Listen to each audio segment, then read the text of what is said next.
Members, anyone else wishing to speak on for or against? If not, the Chair recognizes Representative Phillips to close. I would like to thank everybody for their decorum in the debate today. Everybody had a chance to share about these issues, important Second Amendment issues, important issues to talk about the diversity of Texas. I think we have respectful gun owners.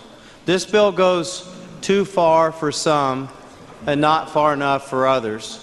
But I think it's a good start to show and demonstrate that we, as citizens of Texas, can act respectful and at the same time have the ability to defend ourselves. And let's just get this red off of this map where Texas is and join with the rest of all but 5 other states. With that, thank you for your cooperation today, and I would move passage. Mr. Speaker. Mr. Stickland, for a purpose. Does the gentleman yield for just a couple of questions? Phillips, do you yield for a question? Questions on the bill.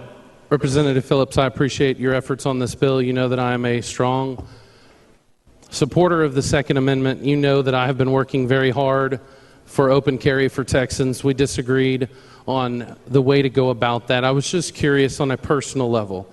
I know that you have maintained that this bill was specifically about license holders. You know my argument is different and that we shouldn't have the license to begin with. Will you honestly work with me? Will you give my bill a hearing in your committee so that we can have that discussion? You know that I am going to support your bill today because it's an advancement of Second Amendment rights, but there are literally tens of thousands of people who believe we need to go to more. Will you work with me, Representative Phillips? Let me answer that. Mr. Stickland, the fate of your bill was cast when the Senate decided they were not going to take up constitutional carry. I'm not going to argue with you. Your fate was treated as how you treated members on this floor as it related to your legislation, other legislation. It's also how those that support your amendment have treated members of this House, their families, and our staff, that there is no reason when there's other members who've worked hard, who try to work with each other, they have to have a chance to have their hearing. They're going to get a hearing. And Representative Phillips, I want you to understand and to ask you that you do understand that this is not about the way that anyone else acted. In my opinion, this is about the liberty of Texans that nothing should stand in front of. And I appreciate that. Again, will you work with me? Will you give my bill a hearing? I've already answered that. Thank you, Mr. Stickland.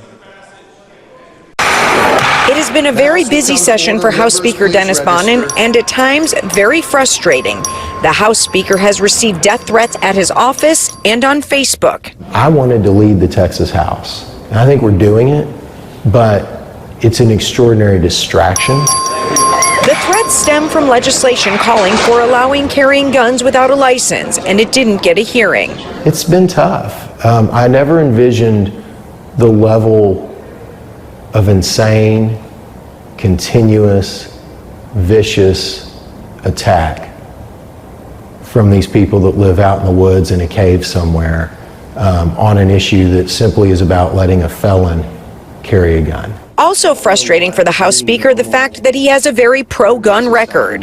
But Bonnen says he's focused on getting key priorities passed. The House just passed the Senate's property tax bill, and the House sent a school finance bill to the Senate. We're doing a good job in public education, but we all believe we can do even better than we're already doing. So that bill is in the Senate. We're working with our friends in the Senate. Lawmakers have just a few weeks to get this done. Bonnen is hopeful they will achieve those goals. And while this session has at times been personally difficult, he continues to look forward, saying the best part of the experience has been working with the members.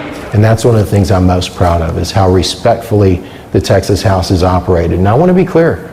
We've argued, we've disagreed, we've debated big issues, but we've done it with class and respect towards each other, which is, I think, what Texans expect. Make your argument, plead your case, stand your ground, but do it respectfully, and then come back and fight again the next day. Julie Fine, NBC 5.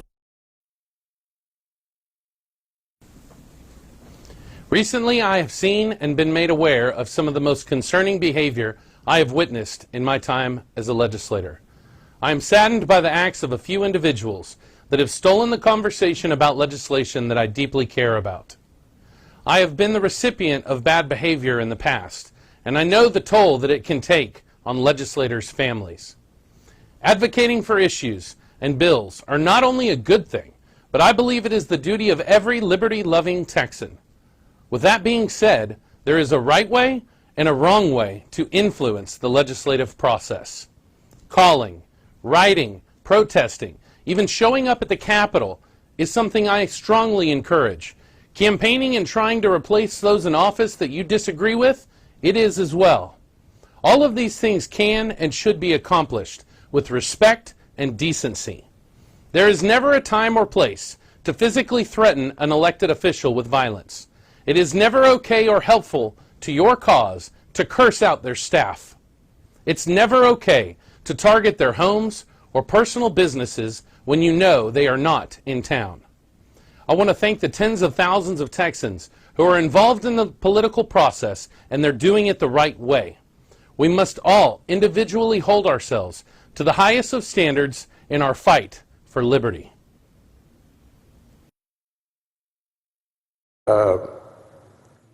Let me close by asking you this, because I think on behalf of the body, I think each of the 31 members talk about family, so we're concerned about their safety and political well-being. You're familiar that some of our colleagues have started receiving mailers from gun proponents in recent days.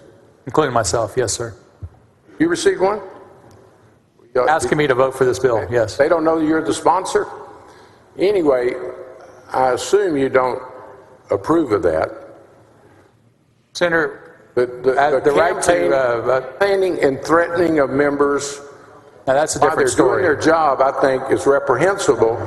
And a couple of them have actually been, people have gone to their home and physically offended them. So, Senator, I'd like to stay on the bill, on the questions, if we could. yes, sir. Thank you. Senator, as you know, we have a right to free press. It is not a right to assault verbally in any manner, violate an individual, threaten an individual. Sure. Those are crimes, and they should be prosecuted if they happen. Well, I just hope you'll join with me and others to say that it's just not good to try to intimidate members to vote a certain way while we're meeting in this session. I don't think any member on this floor can be intimidated to vote a particular way. Well, I beg to differ, but that's your opinion. Thank you.